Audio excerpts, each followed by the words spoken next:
Take notice that this regular meeting of the mayor and council being held on this 25th day of October 2021 has been advertised and posted in accordance with Open Public Meetings Act, Chapter 231, Public Law 1975. Roll call, please. Councilpersons Conti. Here. Delina. Here. Enriquez. Here. Mar. Novak. Here. Roberts. Here. At this time, I'll ask for approval of prior minutes of the mayor and council. Council President Delina, please. Mayor, I move the following minutes be approved as listed on the agenda. Second. Roll call, please. Councilpersons Delina. Yes. Conti. Yes. Enriquez. Yes. Novak. Yes. Roberts. Yes. At this time, I do not believe we have any proclamations or presentations for this evening. Do we have a need for executive session today? No. Thank you very much. We're going to move forward then with old business. We have public hearing. Oh, actually, no, we have no public hearings on any ordinance today. So new business it is. Clerk, do we have our report on our supplemental debt statement? Yep, I would just like to report that I received a supplemental debt statement received from the CFO, Denise Biancamano, as of October 25th, 2021. Thank you very much for that. Then we'll move forward. No, I need a motion. Oh, I'm sorry. Can we have a motion, please, to accept the supplemental? Make a motion to accept the supplemental debt statement. Second.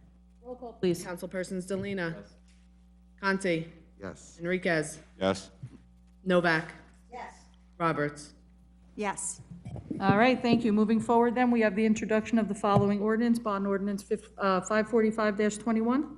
Yes, bond ordinance providing for the remediation of soil and groundwater at the former First Aid Squad site in, by, and for the Borough of Saraville, New Jersey, appropriating $250,000 therefore, and authorizing the issuance of 235,000 bonds or notes of the Borough for financing part of such appropriation. Councilwoman Roberts, please. I move the ordinance be approved on first reading, advertised according to law, and a public hearing to be held on November 8th, 2021. Second. Roll call, please. Councilpersons Roberts. Yes. Conti. Yes. Delina. Yes. Enriquez. Yes. Novak. Yes. Introduction of ordinance number 546-21, an ordinance fixing the salaries of certain borough officials, officers, and employees for the years 2021 to 2025 as commensurated in the PBA Local 98 bargaining agreement.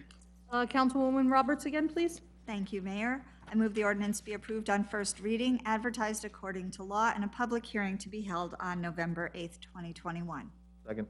Roll call, please. Councilperson Roberts. Yes. Conti. Yes. Delina. Yes. Enriquez. Yes. Novak. Ladies and gentlemen, at this time, we will move on to our consent agenda resolutions. If there's anybody from the public that has any questions or comments on consent agenda resolutions, please step forward, state your name and address. Mr. Robinson, please.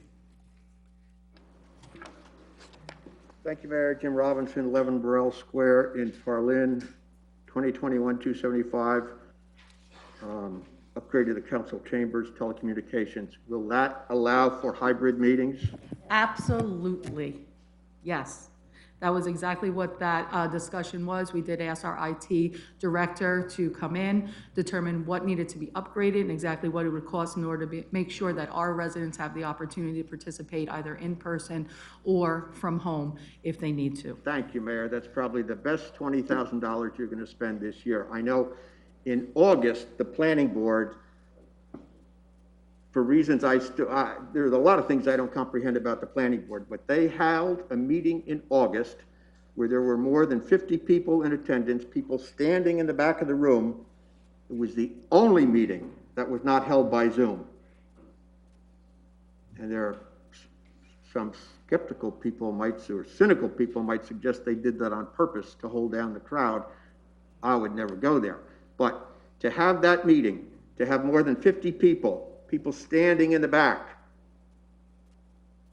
on a topic that was controversial that lasted till 11:30, where all the comments were ignored, unfortunately, but to not have that at Zoom, to bring people out, it's just crazy. So I appreciate that that you're going to go to You're very hybrid. welcome. I'm Thank you very much. excited. One of the great things also, Mr. Robinson, is that we do believe that that money would actually be covered, if I'm correct, Denise. We have a better shot than ever with having that covered by which of the federal grant monies?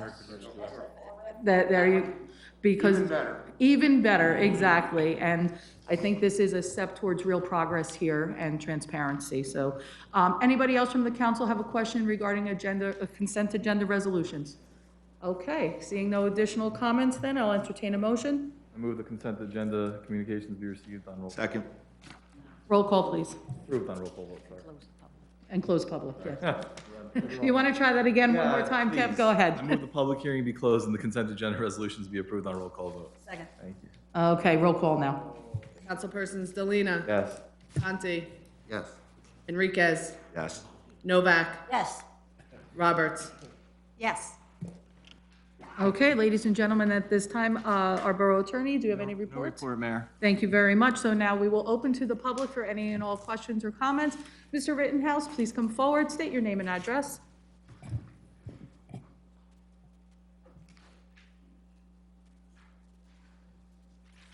Do I have to wear the mask while I'm doing this? I believe the rest of the council did not mind. I personally wear mine constantly. Good evening, Mayor and Council. Arthur Rittenhouse, 33 Delacat Lane, Sayreville.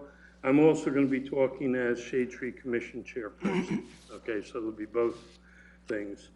With the Shade Tree, the Mako property, I still haven't heard if that's gone to court or what the resolution of that was. It has not, Mr. Rittenhouse. Okay. Our current projects or future projects, I would like to see, and the Shade Tree Commission would like to see, that all of these projects contribute to the tree bank. It is my understanding that not all of them are. Sometimes exemptions are made either by the council, planning, or zoning board. And I don't think that's really fair to the community with all of the development going on. Oprah, if I have to.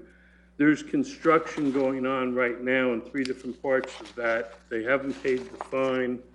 This is a picture of construction behind Scarlet Drive that's going on, and it seems like they're doing activity again, and yet they get away with $95,000, not paying a fine, not having proper permits, and I think that The tickets haven't gone to court, so the court has not scheduled it yet, so we're still waiting on it. that's still, then maybe the council should say you're not allowed to do anything until it goes to court.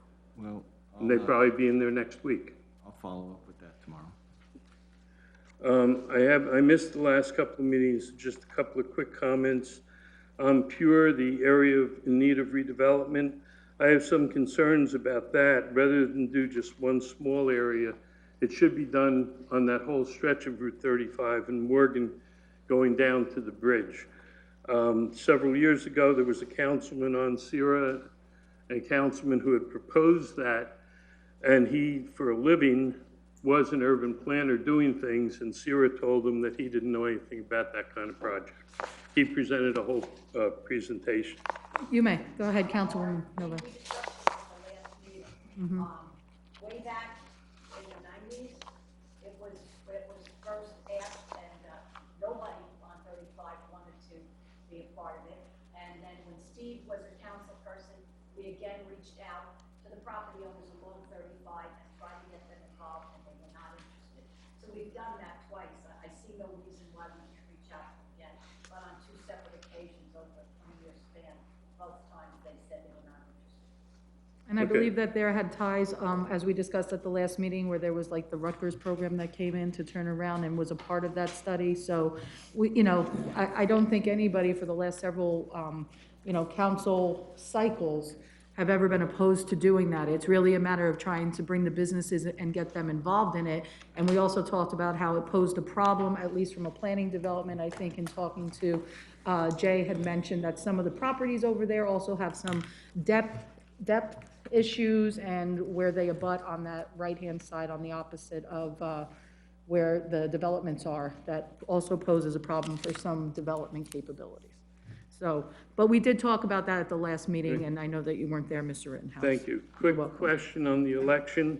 The drop boxes, are they being monitored daily and somebody looking at the tapes to make sure that there are no possible violations? I will defer that either to Mr. Frankel or to our lovely ladies. Yes, there is a camera on it, and it is being watched. Okay, we have a schedule when people review it? No. Okay. All right, the last thing I have, this is as my position of president of the Sayreville Historical Society. The Centennial 100, I was very disappointed with the lack of involvement that the borough wanted from the Historical Society. Originally, there was a committee formed, and we had originally wanted to have a parade from Washington Road to the Historical Society through Old Sayreville. That was turned down. We had people meet with Councilman Mickey Gross in South Amboy with the Veterans Alliance on how to do a parade, and then the pandemic came, so we understood that there was some difference there. But then after the committees were formed, we had 3 members on that committee, and each time they made a suggestion, they were turned down. The executive board unanimously voted not to participate in the Kennedy Park celebration, but we didn't think the public would understand if the Historical Society was not there. So we did that. And our first communication was that we could put up 5 pictures around Kennedy Park, and that was it.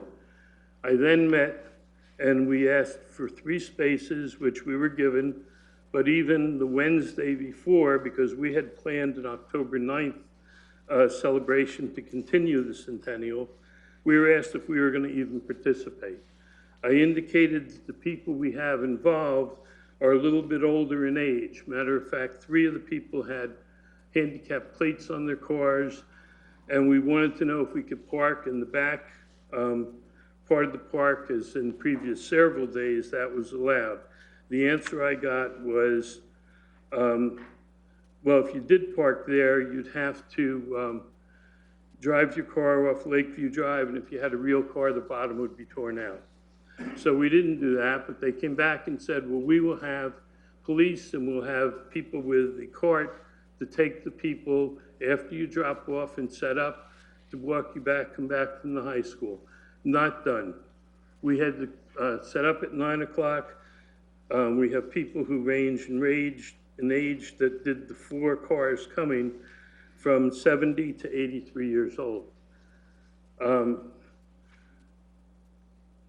So the response, in the Borough Council, the only people who stopped by the booth at Sayreville Day at Kennedy Park was Councilwoman Roberts. Councilwoman Novak stopped because I stopped her to hand her a flag, and Business Administrator Frankel also the same reason.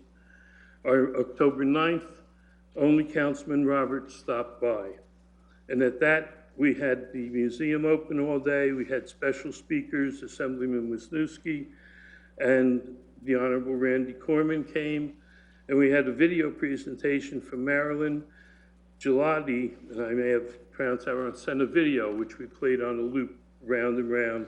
And we closed with Elvis closing out the day. The senior center has not been open at night. This has caused a problem with our residents. Our September meeting we had to put together at last minute, Mr. Frankel. Then we wanted our October meeting, and Mr. Frankel called me and said, you can't have the meeting, we don't have a custodian, we can't have the meeting. He also told me that don't have any more meetings until after January 1st. This is for a custodial position that was posted in July, and the council still has not filled that position. So for our November and December meetings, we will be meeting at the American Legion. They are accommodating us. We have to pay for that. And it's a shame that a public building in other towns are all open, but our senior center is not open at night. Thank you. Thank you very much for that, Mr. Rittenhouse. Did anybody wish to make comment or no? Okay. So we're going to move on. Anyone else from the public? Go ahead, Mr. Robinson. Thank you, Mayor. Jim Robinson, 11 Burrell Square. Before I get into my comments, I just want to compliment the Historical Society. I've been to a number of their events lately, and they're really doing a great job, and I certainly appreciate what they're doing. I thank them all. I had mentioned earlier in the year that when we were doing Zoom meetings, it was easy to find the council meetings, but it was hard to find some of the other meetings. In fact, I wanted to object to the Dunkin' Donuts meeting and couldn't find it. Couldn't find a way to get onto the meeting, and I was told that that was being looked into and that would be fixed. Is there any progress on that? Because if we do the hybrid meetings, which would be great, people can't get onto them,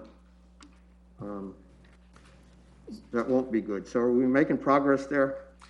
I believe at the last, was it the last council meeting or council meeting before that? I mean, I know that our website needs a complete overhaul in a lot of different ways when it comes to the way that site is laid out.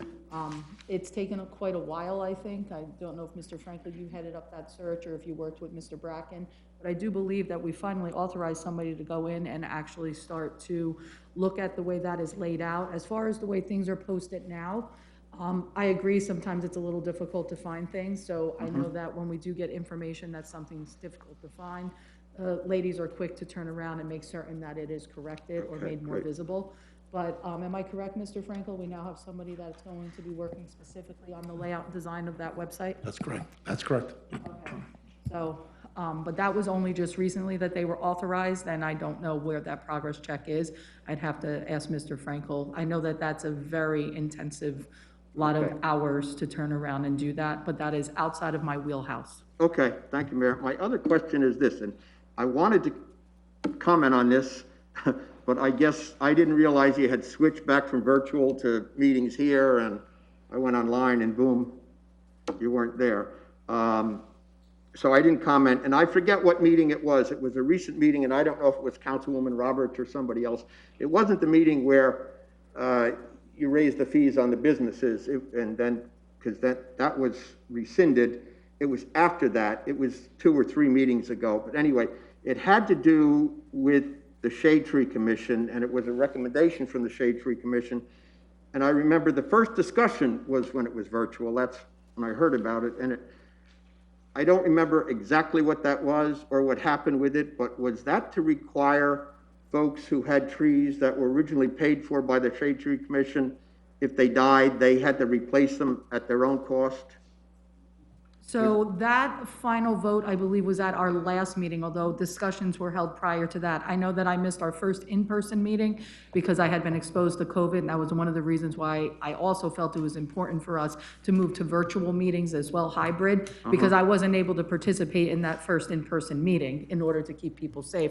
I'll defer over to Councilwoman Novak, because Councilwoman Novak, you made specific comments, I believe, on the last ordinance. I think it was the last meeting, if my memory serves me. Yes.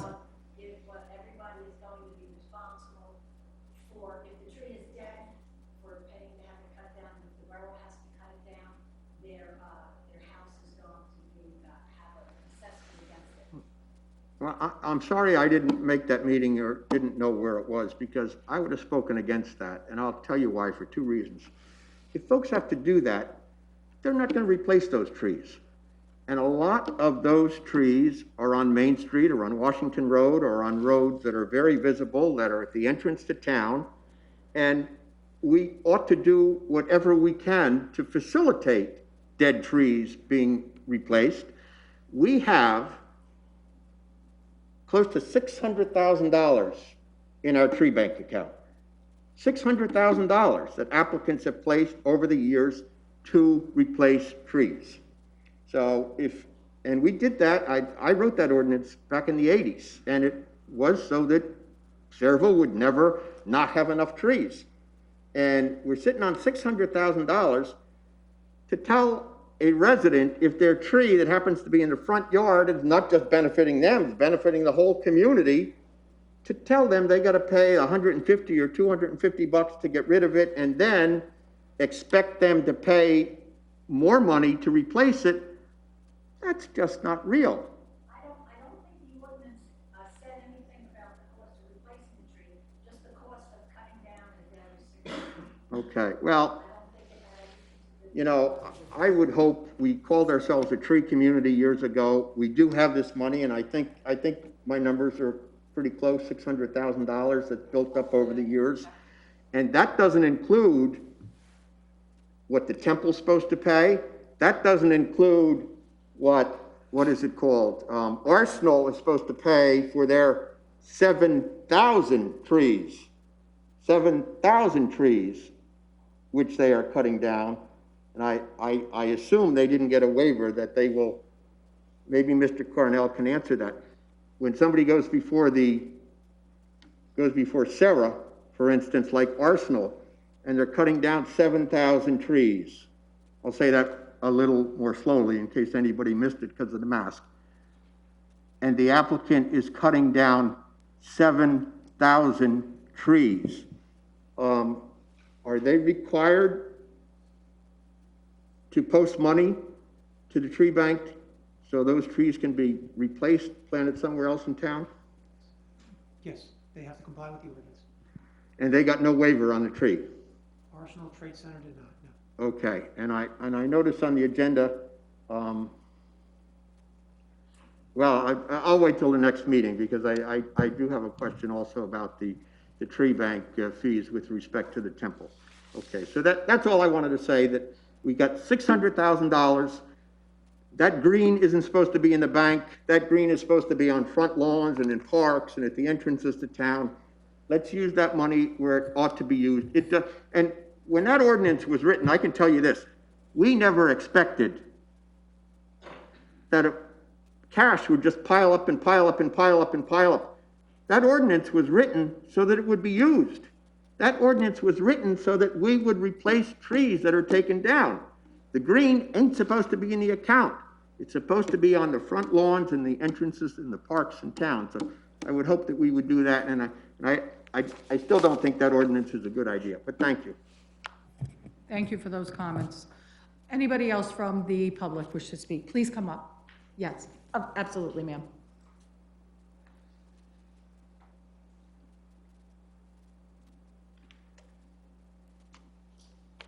Hi, good evening. Just state your name and address. Yes, I'm sorry, I have a hard time speaking, so hopefully you'll be able to.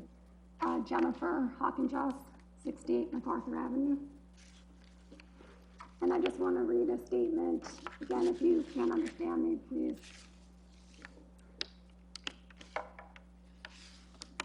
Mayor, can I make a suggestion? I'm sorry, not to put pressure on you, but I think it could maybe the clerk read the statement because it might be, are you okay to read or are you just? I'll give it a shot. Okay. Since it means so much to me, since it has destroyed my health, I will give it a shot. This Friday will be 9 years since my house and neighborhood were destroyed by Hurricane Sandy. The house next to me at 72 MacArthur Avenue has been abandoned and left to sit and rot for the past 9 years. 4 years ago, the siding was ripped off and the house razed. They worked on the house for a few months, then just stopped, and the house has been allowed to sit there decaying for the past 4 years with no work being done other than 2 days in 2020. I have date-stamped pictures documenting the decaying nature of this property over the past 4 years. For the past 4 years, the wood has been in a constant state of decomposition and disintegration, becoming harmful particles of air contaminants. And all the building materials from the 1950s that were made to be covered by siding have been exposed to the sun, rain, and wind. I cannot go outside without the overwhelming smell of decaying wood.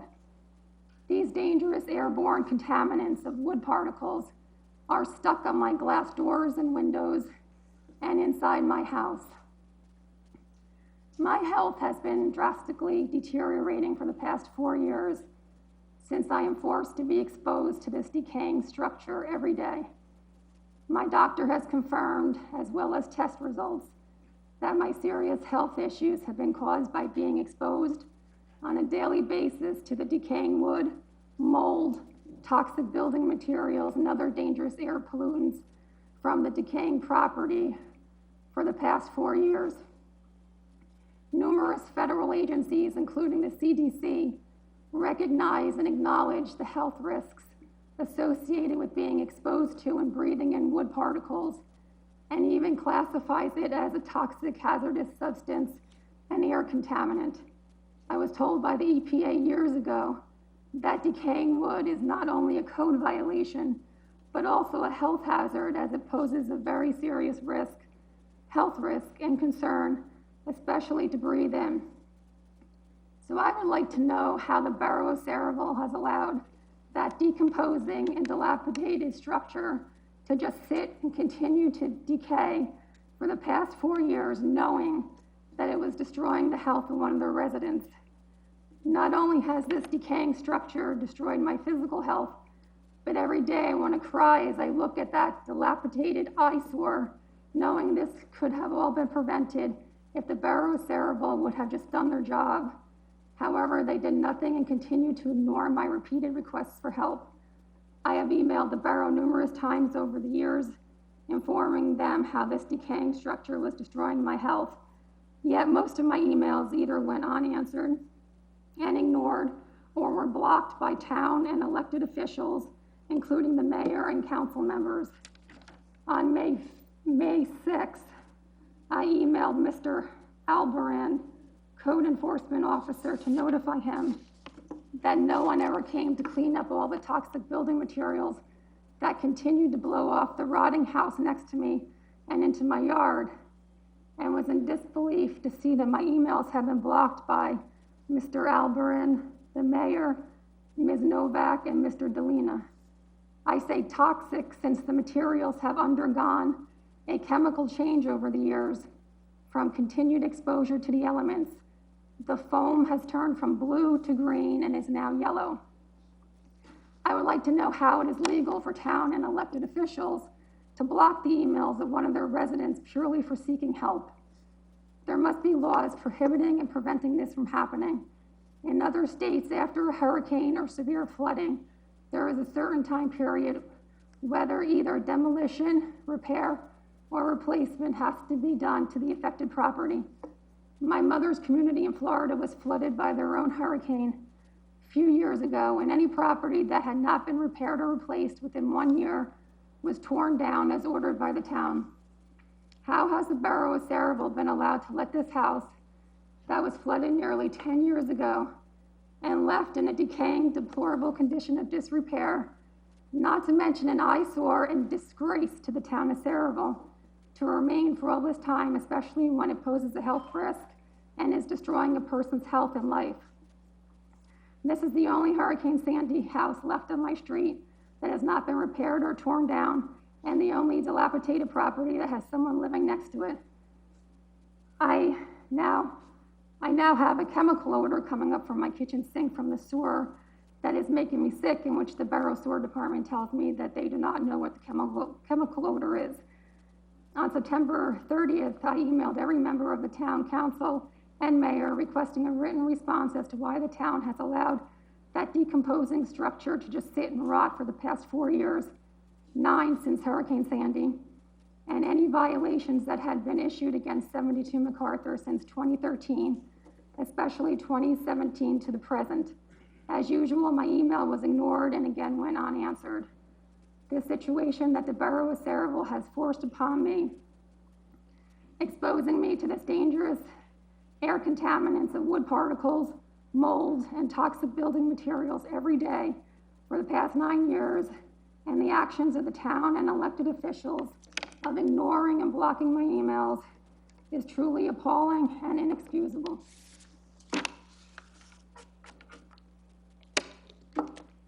And I appreciate letting me get through that.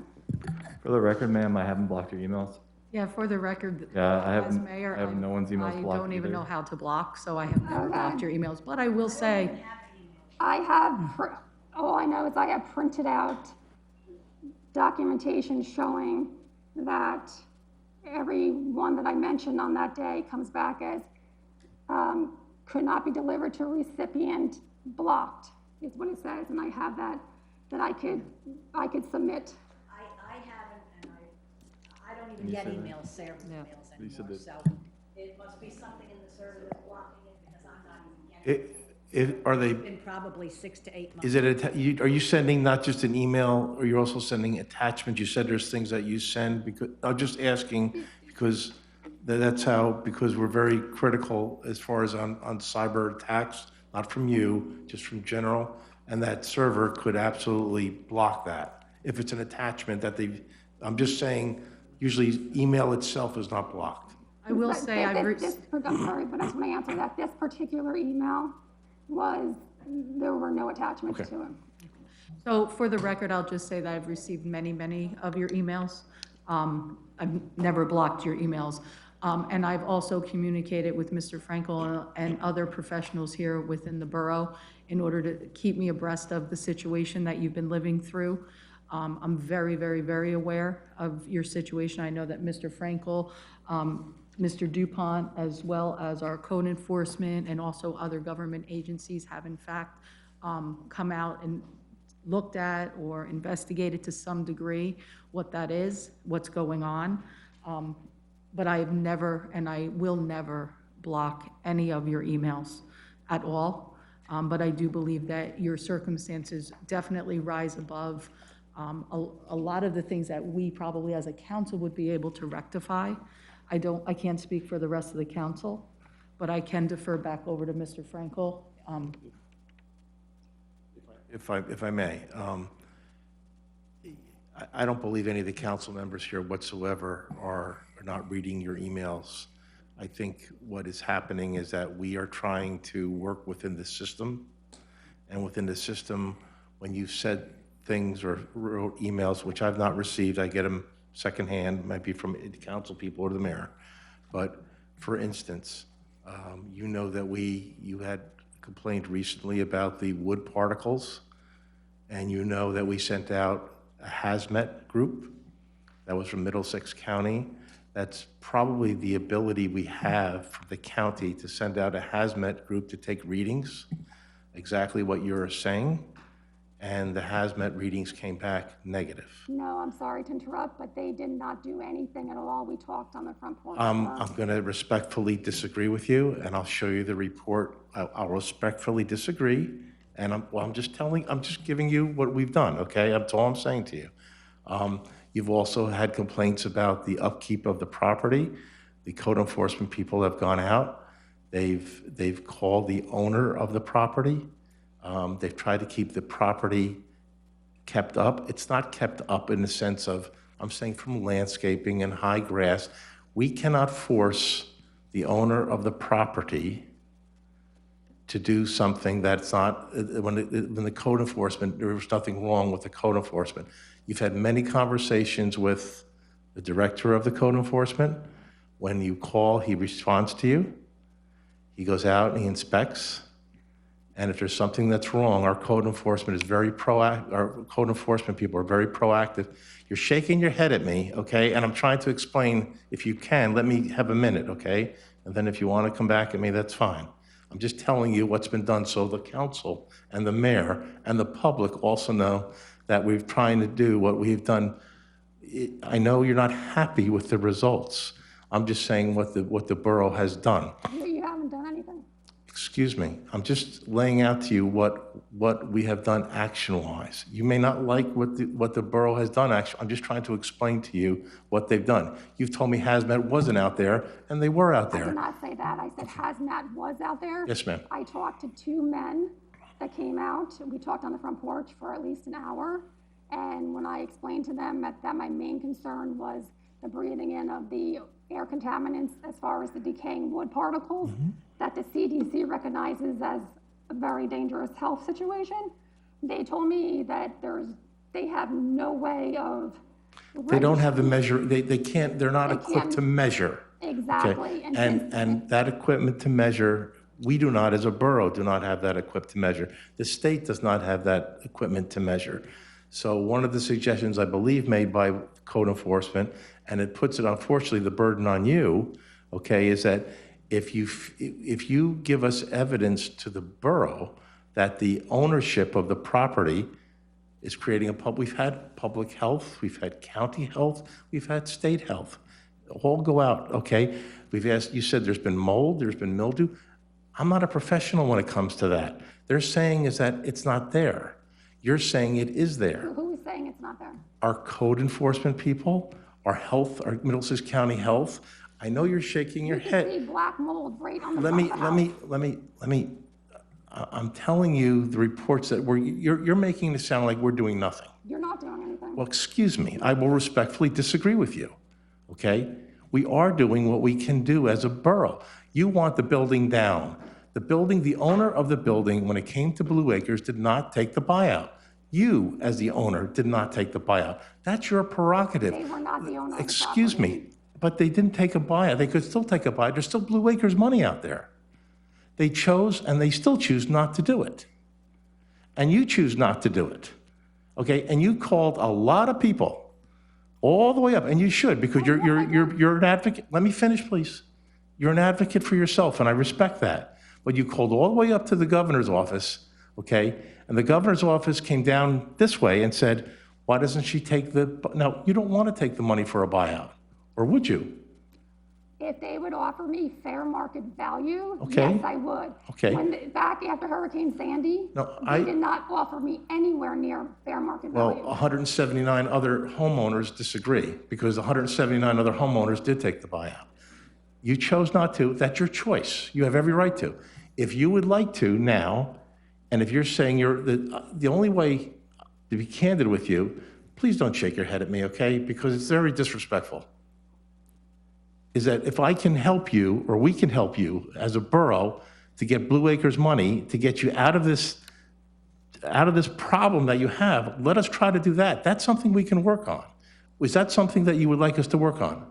What the question I want to Excuse me, I just want to answer to my question. Is that something you'd like us to work on? I would like to ask the question first. Yeah.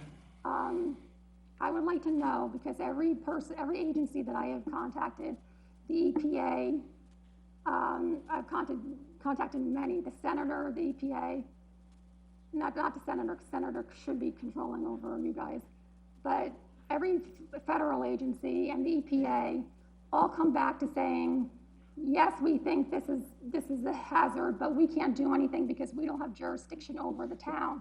The town is responsible for this. So my question is to the council members, if this is a town problem and the town has jurisdiction over this house, why have you let it sit there for so many years decaying?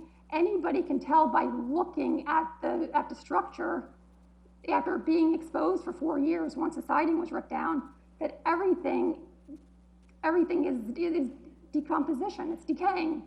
You can tell by looking at it. But so if this is up to the town to resolve and nobody else can help me higher up because they keep saying it's the town's responsibility to fix it, why isn't the town doing anything about it? Why have you let this just sit there rotting? And it's on a main road. Imagine what it says to people coming into Saraville, which is a disgrace. So I would like to hear from some of the council members why you would let, what's the town's laws on an abandoned property, because in 4 years, there's been 2 days of work.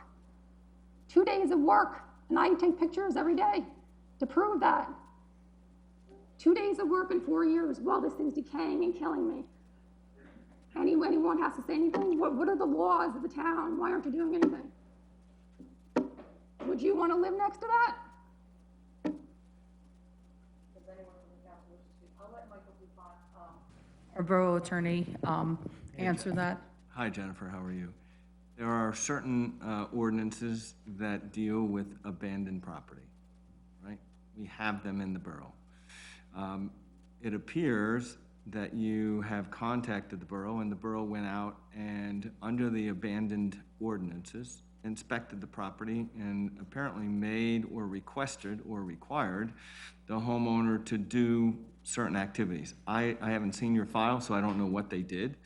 I haven't seen it, but I'm certainly willing to come out and inspect it with you to assist the code officer. There are remedies available. I just haven't seen everything that's been done. It sounds like if the state's been out, the county's been out, and the county and the municipality's been out, there does seem to be some inspections. I just don't know the extent of the inspections. What I would be willing to do, I don't think tomorrow's going to be a good day, but is certainly come into your premises and meet you at 68 MacArthur Avenue where you live, and then inspect 72 MacArthur Avenue, and then go back to the code and say, hey, listen, there does seem to be some issues, and here are the issues that I see. I'm not a trained eye, I'm not an expert eye, but we do have ordinances that provide remedies to the borough and to the residents. That is a start, right? Jurisdictionally, it does appear that we do have remedies available. I just don't know what remedies have been enacted. I don't know what remedies are available, just because I'm not real familiar with what you're describing, other than the 72 MacArthur Avenue. So one of the things I would be willing to do, if the council wanted to, is to set something up this week and go out, and then, take pictures with you, and then talk to Kirk Mick, our code officer.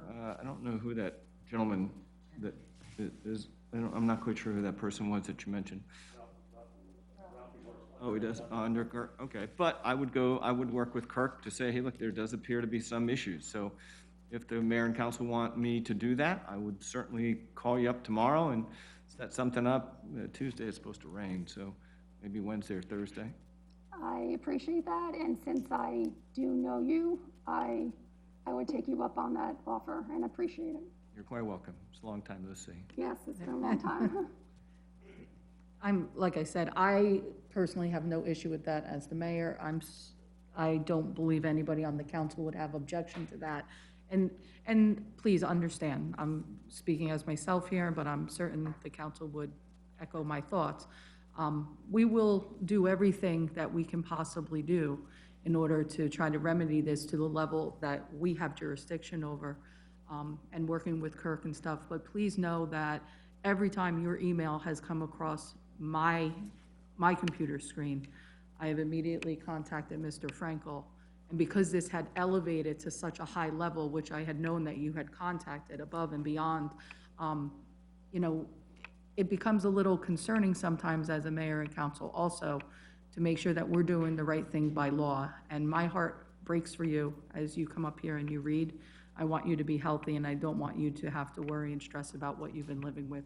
Mr. DuPont's wonderful, and he's assisted us with many different things like this, and I'm certain he'll do the best he can to help you. And so before you leave, I'll walk back with you and just get your contact information, and so that I know how to reach you. Yeah.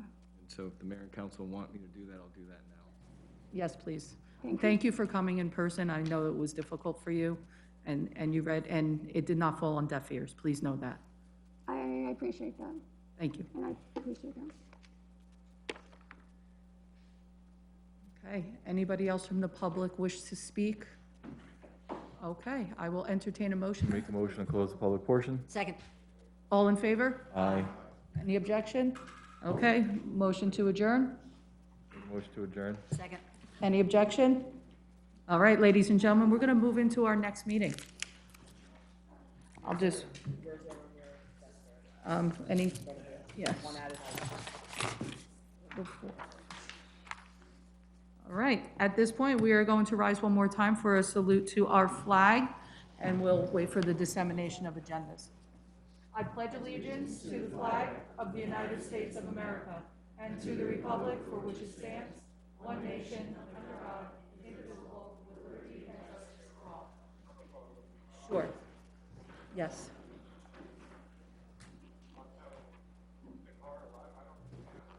Thank you, Nicole. Statement of publication, please. Take notice that this agenda session meeting of the mayor and council being held on this 25th day of October 2021 has been advertised and posted in accordance with Open Public Meetings Act, Chapter 231, Public Law 1975. Roll call, please. Councilpersons Conti. Here. Delina. Here. Enriquez. Here. Mar. Novak. Here. Roberts. Here. Okay, we are going to continue to move on all the way down to new business. No, we don't have any comments or questions on the debt. Oh, do I have the right meeting here? No, I did not. Pardon me, that was the old one. Okay, under old business, any comments under the bonding ordinances from our previous meeting? Wonderful. We're going to move right to communications and committee reports, beginning with administration and finance. Councilwoman Roberts, please. Thank you, Mayor. Minutes and departmental reports. We have the municipal clerk's monthly report for September and the CFO's investment activity report for September. Second. Applications for bingo and raffles include RJC Charities for an off-premise 50/50 June 11th, Main Street Players LTD, Tricky Trade November 19th, and St. Stanislaus Kostka HSA bingo on January 1st. Okay, notice of public hearings for JCP&L on a petition filed with BPU seeking the board's approval of the JCP&L Advanced Metering Infrastructure Program. Second. Application for a person-to-person transfer for Tappan Liquors LLC to PK Liquors LLC, 404 Washington Road.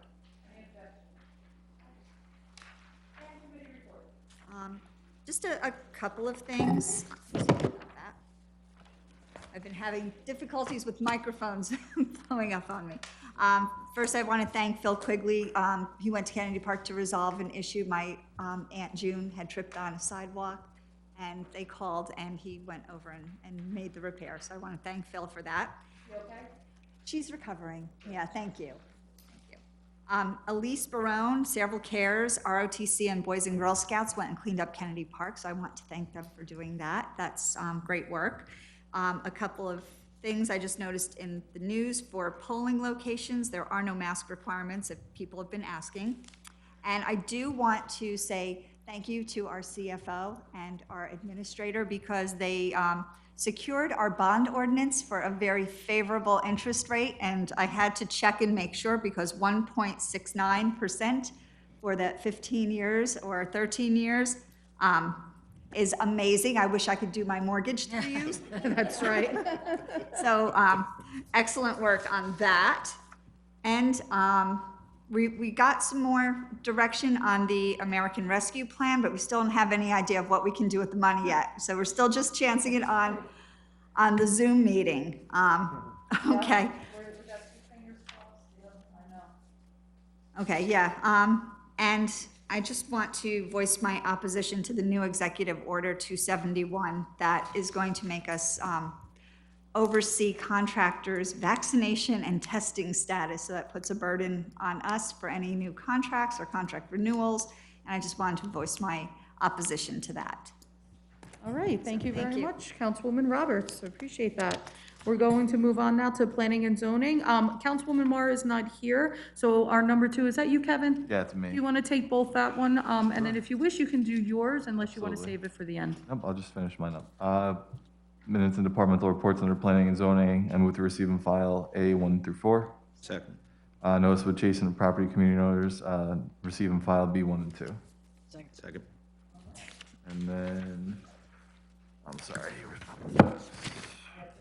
You're the There last it is. You can see it. I move to receive and file A1 and 2 under public works. Second. Thank you. Other than that, progress. Let me flip back now.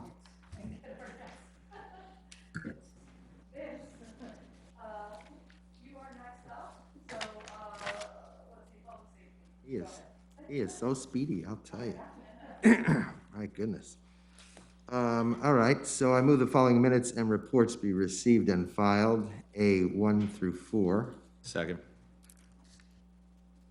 All right, and I would looking to approve exempt status for the following long list of firemen, from Michael Anderson all the way through John Dragato, sorry. Again?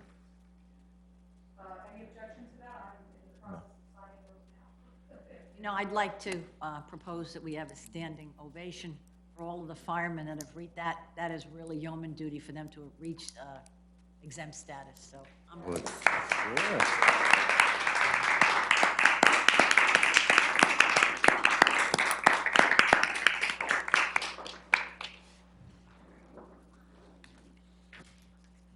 All right. And committee reports Yeah. for you, Vince. All right, so on that, positive note, I brought this up the last time, but I think I'm ready to push something forward, and you guys can advise me on what to do. I talked with my committee about it as well. I think we're aligned on what we'd like to do with respect to the fire department. And last time I had said they were requesting 2 vehicles, a pickup and a replacement chief's vehicle. Both are replacing 2012 vehicles, but in speaking with my committee and speaking with the fire chief, they were agreeable to take the one fire chief's vehicle that is 2012 and over 100,000 miles, move it to replace the pickup that will help service one of our firehouses, chief's vehicle. And I had information on what these vehicles do. For starters, the pickup that they utilize, it is used to transport contaminated equipment, manpower as well from scenes, which is important. It's a necessary vehicle for us. They also tow the water rescue trailer, boat, and equipment when needed. And a couple of months ago, that was, fairly evident that was a concern. They also plow out their station, their house, and first aid squads as well. So they're self-sufficient. And that's what becomes so important. And they help around the borough as well when it comes to plowing too. So right now we have 2 in place, and we're going to be getting 1 because it was already approved. And then they'll replace they have a 2012 vehicle that they'll replace with the chief's vehicle. And that leaves 1 chief's vehicle to replace. And the chief's vehicle, each of the 3 chiefs receives a vehicle for obvious reasons, and they need those vehicles to be in top shape to get around town and to get to the scenes as quickly as possible. And, the one that we're replacing is just not up to par for the chief to get around. And I did ask the chief to supply me with repair records as well, so we can show that it's just feeding good money if they're bad, or whatever that saying is. We're gonna talk about that tomorrow if needed.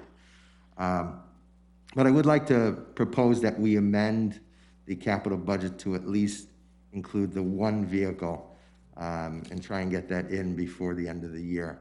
Is that a motion? So I would like to make the motion to do so. Third. Roll call, please. Give just a minute. Conti, Yes. Delina, Yes. Enriquez, Yes. Hvac, Yes. Roberts. Yes. All right, I don't get a vote on these things, you know that. I'm very excited that you guys were able to agree and find a way to work that out. I want to thank the gentleman in the back and, of course, all the rest of our firefighters, that utility vehicle, our water rescue equipment, and all the rest of the guys. What do we have a total of in our borough? 120 men, and these utility vehicles, right now we only have 2 really in operation, serving all of our firehouses. And the work that you do and the demand that we have, I mean, Middlesex County is so forever grateful to Saraville, especially for our water rescues within the last couple of years because of the storms. I know, are already calling you this evening to make sure that we're up and running, and I'm happy to say that this is a very important vehicle. Thank you for also working with us in our other dilemmas when it comes to our budgeting. You guys have been very kind and know when we can't afford to do something. So I'm happy that the council did that for you. Thank you, guys, and especially this evening, be safe. As we move into a state of emergency, as you know, we have a storm coming in, and our guys are going to be working through that. So thanks, guys. Yep, thank you, guys. Appreciate it, and thank you, council. All right, anything else? That's it for me, thank you. I'd just like to say there has been an occasion, too, where the fire company has used their truck and their plow to, if a first aid call came in, to make sure that we could get in and out, too. So they really do yeoman duty all over. And they cannot wear that contaminated clothes back in a fire truck from the scene, because then they contaminate the fire truck. So they have to throw them in this other vehicle. So, all good things. Wonderful. Anything else? No, that's it. Thank you very much. Wonderful. More progress. We're going to move over to recreation now. Councilman Enriquez, please. Thank you, Mayor. I move the following minutes reports be received and filed. Recreation Department report for the month of September 2021. Is there a second? Thank you. Anything? Yeah, just a quick reminder about this Friday, the 29th. We have our trunk or treat at the Jerry Us Complex. You have to go on SayrevilleRec.com to sign up. We do have some open spots available, so come on out and enjoy some candy. We also have planned the date for the Parade of Lights. It's going to be Sunday, December 5th. Oh. And we also have the toy drive that we're going to be running again this year. Date's still pending, but we're definitely going to have that up and running. And progress, ma'am. Wonderful, all great things again, great work. That trick or trunk is amazing. It was executed so well last year, so I'm glad that they kept that format. Very good work. And that means that we are over to Water and Sewer, Councilwoman Novak.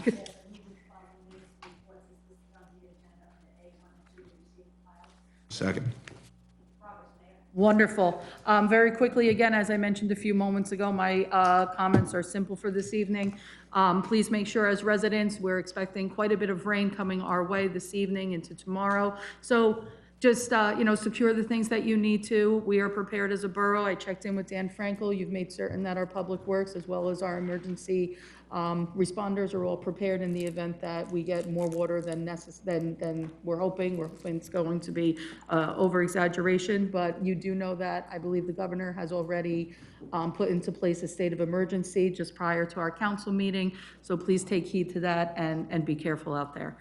With that, so that way we can all get home before that state of emergency takes effect. Business Administrator's Report, you're on, Dan. Thank you, Mayor. Authorization to hire a temporary part-time clerk in the clerk's office. Authorization for the borough attorney to negotiate a settlement agreement with Parkadich Temple for past due escrow monies. Authorization to hire counsel to have the new borough seal copyrighted. Authorization to appoint Christopher Scanlon as dispatcher in the police department effective November 1st, 2021. Authorization to award a contract for Phase 3 of the public safety microwave project to Tactical Public Safety to New Jersey State Contract in amount not to exceed $136,186. Authorization to purchase one Ford F-250 from Buyer Ford to New Jersey State Contract in amount not to exceed $41,200. Authorization to submit a strategic plan for the Sayreville Municipal Alliance fiscal year 2023 and acknowledge the terms and conditions for administering this grant. Authorization to execute an amendment to the MOA with the PBA Local 98 Patrolman. Authorization for the City of South Amboy to use portable stage for their annual St. Patrick's Day Parade on March 20th, 2022. Authorization to award the contract for HVAC maintenance, repairs, and replacement to Titan Mechanical Services for their low bid price of $70,650. Authorization to award a contract for the textile collection program to Clothing Donation Services for the placement fee offered to the Borough of Sayreville of $23,760. Authorization to execute a property access agreement with Cablevision Lightpath LLC to update equipment at 3751 Bournemouth Avenue. And just as a reminder, Councilwoman Novak, to hold possibly a subcommittee meeting of your water and sewer maybe 2 weeks from tonight. Yeah. Okay, you'll take care of that, okay. If anybody, the water and sewer commission, just get back to me and let me know if it's possible for you to be here at, quarter after 6:30, so we can have a meeting prior to the council meeting. Does that sound good to?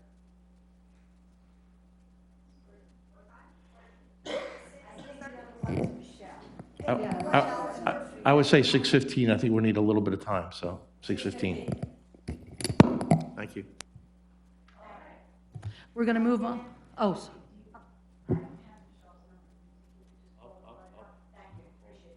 Are we going to have Zoom soon, so we can have those committee meetings with more flexibility? you are very, very hopeful. Can't answer that one, let's hope. CFO's report.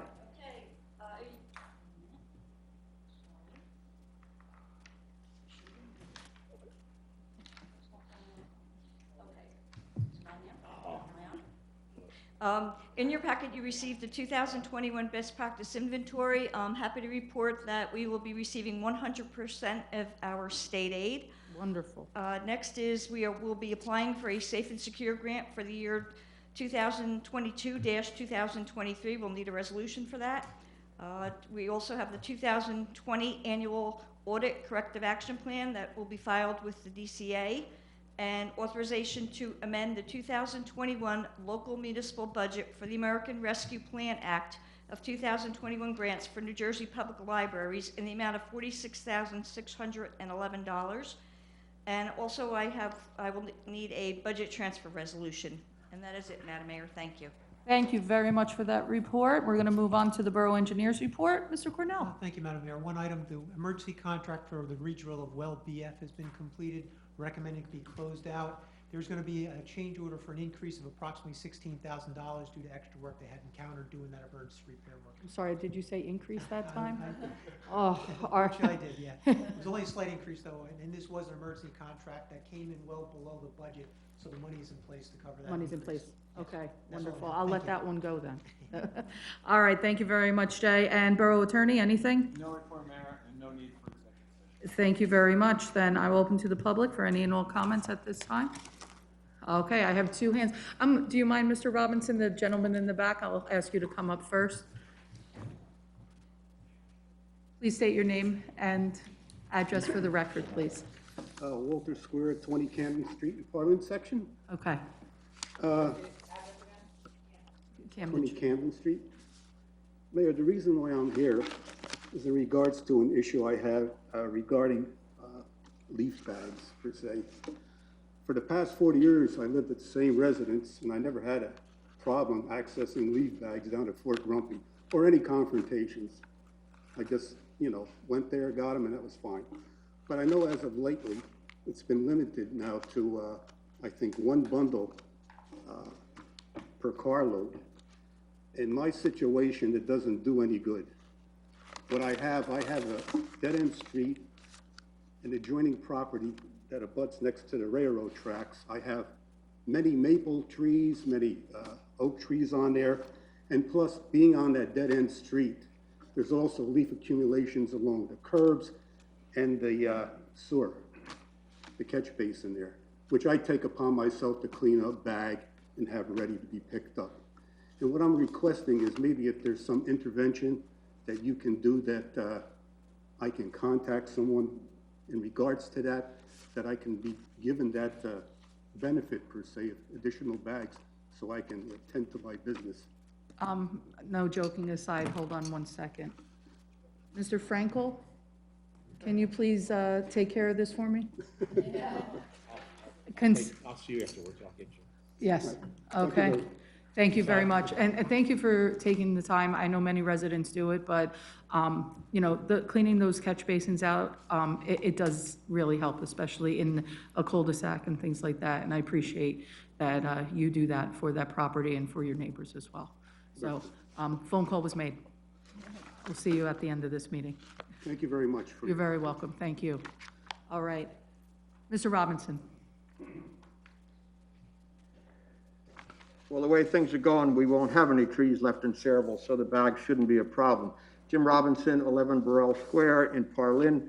On the business administrator's agenda is authorization for the borough attorney to negotiate a settlement agreement with Dwarkadish Temple for past due escrow monies. I know our ordinance provides for waiver of application fees for religious and eleemosynary uses. I don't think that is true of escrow. I was involved when the escrow ordinance was put into place back in the 80s, and I think my recollection is correct. How much do they owe in escrow fees? How much have they paid? What's the total amount of the escrow fees on the Dwarkadish Temple? I think they're objecting to the amount. I don't know, and so that's the resolution for me to look into it. Does anybody know? Right now, there's a shortage of approximately $35,000. Of how much? $35,000. Oh, what were the total amount of escrow fees? We'll do you have know? to get back to you on that. Okay. I can tell you this, having sat as the planning board chairman, everybody objects to the escrow fees. Everybody will continue to object to the escrow fees. Now, have the professionals been paid? That's why we're investigating it right now. Is that they're asking, apparently, the Dwarkadish Temple is objecting to the escrow analysis, and so this is authorizing me to investigate it and to see what their objection is. To be honest with you, I don't know. Okay, well, maybe it's time to take a look and see if those bills are fair or if they're onerous. Yeah, but if they're just bills, they ought to be paid. Well, there's a method in the escrow analysis, so Okay. That's what I'm looking at. All right, thank you. And I'm correct that the temple is paying what they're required to pay for the amount of trees that they're removing. Is that correct, Mr. Cornell? And have they posted that money yet? They have not yet addressed the conditions of approval, so I don't believe it's been posted. Okay, so if that money has not yet been posted, then their approval can't be perfected, correct? That is correct.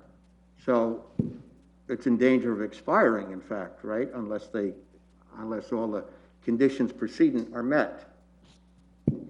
And the payment of fees I as well have- as the I tree have- bank ordinance fee. The resolution's not before me, Jim, so I don't know what the conditions precedent are. And that's part of, I think, tonight's resolution to allow me to look Okay, look all at right. exactly what has to be And done. I have, everybody knows, I have a great relationship with Dwarkadish and Mr. Seth and the people that are on the board there, but they are constructing a parking lot that they will use maybe, I don't know, 6, 10 times a year. That's going to take down, how many trees, Mr. Cornell, do you know? A lot of trees, not quite 7,000 like they are over at Arsenal, but a lot of trees for a parking lot that they're going to use 10, 12 times a year, when they could take advantage of what was at the time Faith Fellowship, now Epic Church, perhaps park folks there and bust them in. Wouldn't have to destroy all those trees, wouldn't have to put down all that pavement. I don't know if anybody else saw the story that I saw in yesterday's Star Ledger, where in West Orange, Seton Hall Prep took down 1,000 trees, not 7,000, not 5,000. They took down 1,000 trees so that they could put some artificial turf soils and maybe a building and some parking lot. And over time, they think that created so much runoff that a hill collapsed and an apartment complex was endangered, and a number of people are homeless as a result of that. And the suspicion is, and if you don't have that article, I'll send it to everybody, the suspicion is that those trees being taken down and the soil being disturbed and the artificial turf being put there so close to a hill, and by the way, that's not unlike what's happening at Dwarkadish. It's very close to a hill over there, and you're taking down a lot of trees and paving. The suspicion is that there might have been a connection between those two. So I think that that's my specific comment on that. But overall, I think we have to take a look at our tree removal ordinance. You know, I keep talking about the Arsenal project. What a terrible name for a project in the center of town. But the Arsenal project, which is removing 7,000 trees, which is immediately adjacent to a company that we all read was one of the 5 worst polluters in New Jersey. Now, if anything ought to be next to a plant that's one of the 5 worst polluters in New Jersey, 7,000 trees wouldn't be a bad thing to be near there to help clean that up. But so I just think in general, we ought to take a look at our tree removal standards, because we are way too loose. You know, we tightened it up a while ago, but I think it's got to be looked at a little bit more. And lastly, and I don't want to take too long, I had a conversation with Mr. Frankel the other day about fiber into certain neighborhoods, because Cablevision or Lightpath or whoever it was is installing fiber, and I told him a number of my neighbors had approached me and asked me if we could have fiber, and I appreciate Mr. Frankel got back to me right away. He communicated with the company.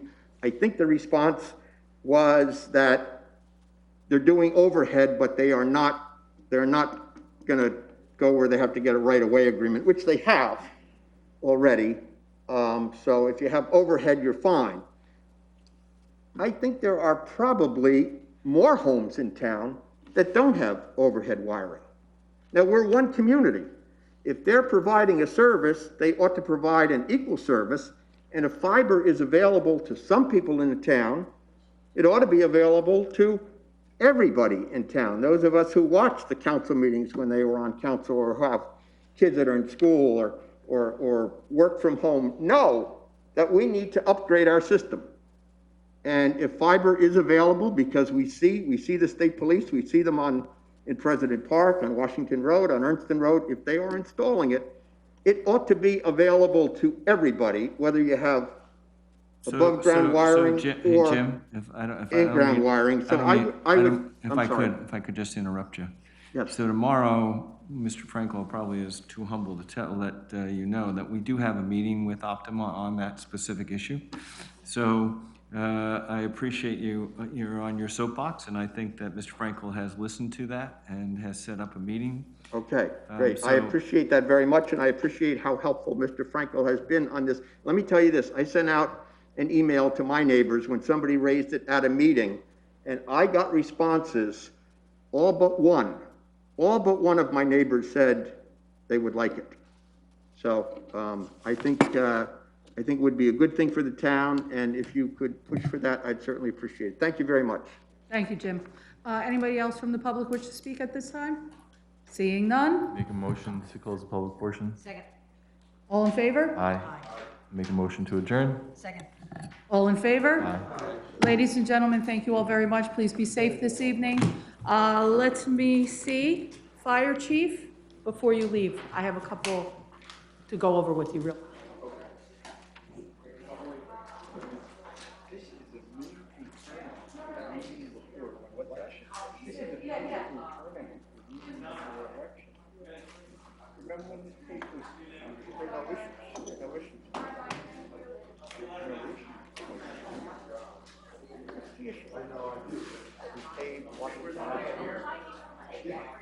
I'll do something better for you than you ever thought.